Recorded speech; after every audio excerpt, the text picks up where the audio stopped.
Hey there, this is Kester from Active Health Clinic, and I thought I would just jump on here and talk to you a little bit about some tips around adhering to movement or exercise plans or routines. That's often the biggest friction point. Not often, but sometimes can be a real point of friction for people, is actually adhering and getting themselves to do the exercise that they're aiming to do. And there's a lot of challenges in this area, so I just want to talk about some tips around trying to manage that stuff. So, number one, I would say it's probably quite important to start with scheduling it in your calendar, and this might potentially seem like an obvious one, but thinking about it as an appointment or catching up with a friend, something that you have scheduled in your calendar, like an appointment, can be really helpful for that accountability. If we're just going to say, I'm going to do exercise at some stage this week, it's quite easy for it to be pushed away. Schedule it in, carve out space in your day or in your week where you plan to do that, and treat it like you would an actual appointment. Number two would be habit stacking. So this is just basically the idea of attaching one habit or activity that you're trying to integrate into something that already exists as part of your normal routine. This way you can kind of harness the flow of already being up and going. Obviously we want to consider pacing, and if we're doing something that is already physically costly and takes physical energy, ideally we'd want to rest between that and our exercise to respect pacing. But I suppose if your main concern is just getting it done and you've already accounted for the energy, then habit stacking can be really good. And also just stacking it to a habit that doesn't involve movement, like let's say having a meal or something else that's part of your day that's really common. It's always easier just mentally for you to build a new habit when it attaches to something else rather than creating it as an isolated new activity. Third would be prepare the space.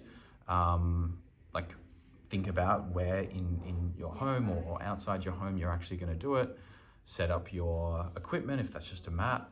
If you're just doing it on your carpet, like clean the floor. If you need equipment, have all that stuff set up and ready to go.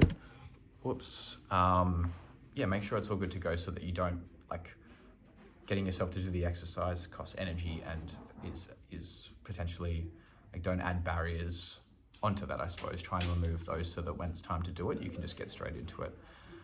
Set reminders so that you don't forget,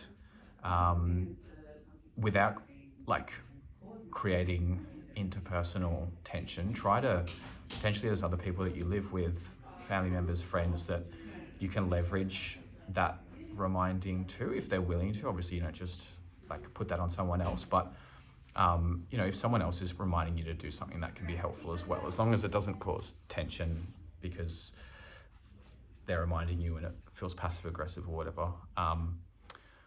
Try and pair it with something fun, whether that's just like listening to music or an audiobook or a podcast or even like watching something just in the background. Like do something that gives you that dopamine hit that you enjoy.